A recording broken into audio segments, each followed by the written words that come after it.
les représentants des États, mesdames et messieurs. Je voudrais bien sûr tout d'abord vous remercier de bien vouloir nous accorder, nous, parlementaires de 3 pays européens, ce temps de parole en prélude de vos discussions. Plus de 90% des victimes d'armes explosives dans les villes sont des civils. Ce chiffre parle de lui-même. Mariupol, Dnipro, Kharkiv en ce moment même, mais hier également, Mossoul, Sanaa, Alep. La ville est devenue depuis des décennies l'épicentre de conflits armés, et avec elle ces centaines de milliers de victimes civiles, ces infrastructures, ces écoles, ces hôpitaux. C'est la raison pour laquelle il nous paraît si important que vous, les États, reconnaissiez dans la section 1 de ce texte le caractère systémique des dommages humanitaires causés par l'usage des armes explosives en zone peuplée, même lorsque ces armes sont dirigées contre un objectif militaire et que ce ne sont pas les civils qui sont directement visés comme nous le voyons dramatiquement aujourd'hui en Ukraine. 90%. De ce constat terrifiant en France, nous avons décidé de bâtir une coalition transpartisane de députés afin de mettre ce sujet à l'agenda de notre pays. En 2018, nous étions 95 parlementaires français mobilisés dans une tribune adressée au gouvernement français, 115 en 2020, puis la liste n'a cessé de s'allonger. En parallèle, cette dynamique parlementaire s'est intensifiée en Europe, en Allemagne, en Suisse, en Belgique et ailleurs. Une diplomatie parlementaire a vu le jour pour aboutir en 2021 à une conférence européenne menant à un appel conjoint de 210 députés français, allemands, appelant la France et l'Allemagne à adopter une déclaration ambitieuse contre l'utilisation d'armes explosives à large rayon d'impact dans les zones peuplées. Ce fut l'aboutissement d'un engagement déterminé de parlementaires de tous horizons et un modèle de coopération des parlements européens autour d'un seul et même objectif, protéger les civils. Il y a 2 semaines, 91 parlementaires français ont signé une nouvelle tribune à l'aune de ces dernières négociations, convaincus que seule une déclaration politique ambitieuse pourra avoir un impact sur la protection des civils en zone peuplée. Le drame ukrainien que nous connaissons aujourd'hui nous le montre. L'adoption de positions communes n'est désormais plus un idéal vain.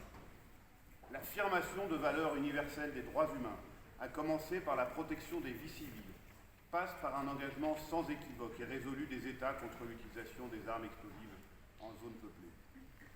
Nous, parlementaires, soutenons ainsi le langage proposé par le CICR, le secrétaire général des Nations Unies. Nous venons d'entendre la sous-secrétaire générale.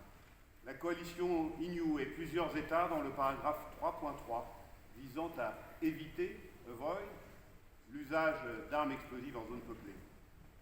C'est affirmer ainsi une présomption de non-usage, seul moyen réaliste de mieux protéger les civils face à ces armes explosives en zone peuplée. Il y a 20 ans, vous vous en souvenez, vous le savez, c'est l'engagement des ONG, des citoyens, des parlementaires, mais aussi et surtout des États, qui a permis des avancées majeures en faveur de la protection des civils. Vous avez ensemble proscrit dans le droit l'utilisation d'armes aux effets indiscriminés, mines antipersonnelles, bombes à sous-munitions, armes chimiques. Et aujourd'hui, c'est ensemble également que nous pouvons faire avancer cette juste cause de la protection des civils dans les zones de guerre. Ce combat, ce n'est pas simplement celui d'une poignée d'entre nous. C'est aussi et surtout la vision d'un monde que nous voulons pour demain, pour nous, pour les milliers de victimes civiles et que les citoyens appellent de leur vœu. La déclaration politique dont vous allez, je l'espère pour la dernière fois, discuter, offre aux États et au monde une opportunité historique. Saisissons-la. Je vous remercie.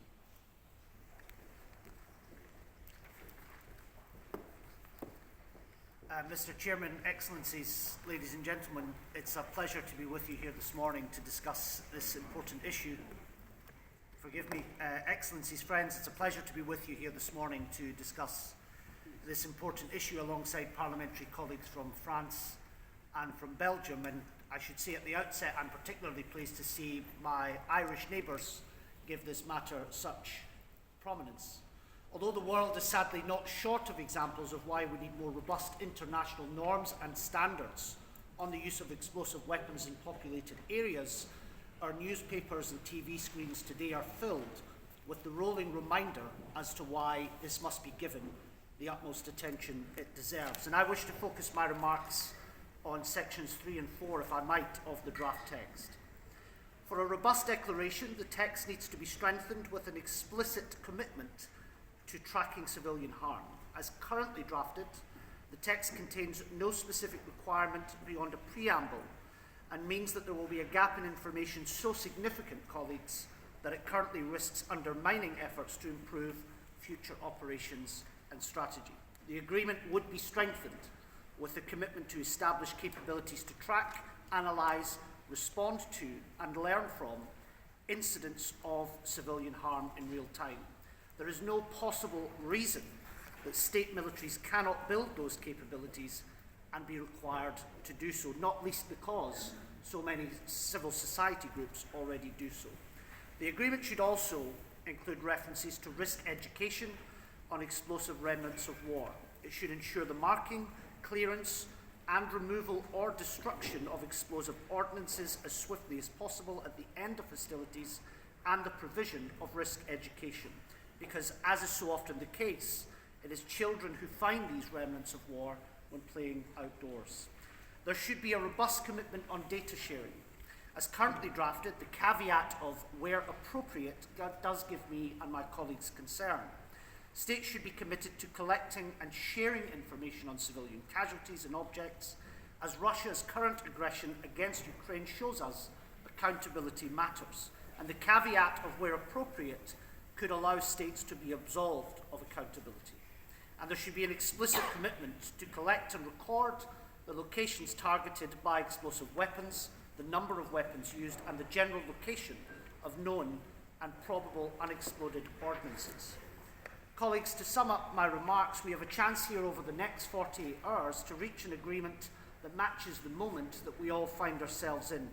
And as we convene here at the Palace of Nations, ask yourself what you want people in the places of Bucha, in Kherson, in Kharkiv, or in Mariupol to hear of this convention. At a time when the international order, designed to keep all of us free and at peace, is under unprecedented assault and unprecedented strain, those of us who believe in that order must continue to give it the new life it needs to succeed.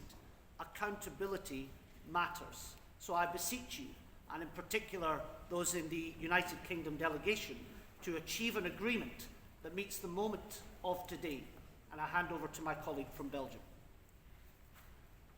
Mr. Chair, Excellencies, distinguished delegates, ladies and gentlemen, thank you so much for allowing us to speak as parliamentarians on behalf of our constituencies in front of you, high representatives of governments in such a historic moment. Il y a exactement un an, mon Parlement en Belgique est devenu le premier au monde à adopter à une très large majorité une résolution en faveur d'une déclaration internationale ambitieuse et forte pour protéger les civils contre les armes explosives dans les zones peuplées. Et les attentes des populations que nous représentons sont gigantesques, c'est la raison pour laquelle nous sommes ici aujourd'hui avec vous à Genève. Car les civils ne sont plus des dommages collatéraux, ils sont devenus les principales victimes des conflits armés. La guerre en Ukraine nous le rappelle chaque jour. Le Parlement belge a refusé que ces morts restent une fatalité. Il faut aujourd'hui absolument venir en aide aux civils et stopper leur souffrance, car piégés par ces bombardements, comme à Mariupol, en permettant un accès inconditionnel pour toutes les personnes, mais aussi les familles et communautés affectées à l'aide humanitaire. Nous vous demandons d'inscrire dans la déclaration l'assistance aux victimes en apportant des soins médicaux à long terme, en fournissant un soutien psychologique, mais aussi en donnant accès à un système d'éducation et tous leurs droits. Ladies and gentlemen, we are not alone. In Belgium, as I've said, we have built a strong and large majority of parliamentarians from across all the political spectrum, from the left to the right, to ask you to avoid heavy bombs in densely populated areas. And in Europe, as you can see, we stand united with our German, French, and British colleagues. Yet, ladies and gentlemen, the moment has come to turn words into deeds. When we see the horrible images of civilians killed in Kharkiv in Ukraine, in Aleppo in Syria, or in Sana'a in Yemen, I believe that the sole and only question we should ask ourselves as political leaders is whether we really do enough to save innocent lives. I must tell you, this is my very first time I speak, and I have the honor to speak and to address the UN in Geneva. Excellencies, I came to Geneva for this very special moment, for sending this very simple message. You do have the power in the coming days to pass a declaration which could effectively protect thousands of innocent civilians against explosive weapons. Please use your power and just do it. Thank you.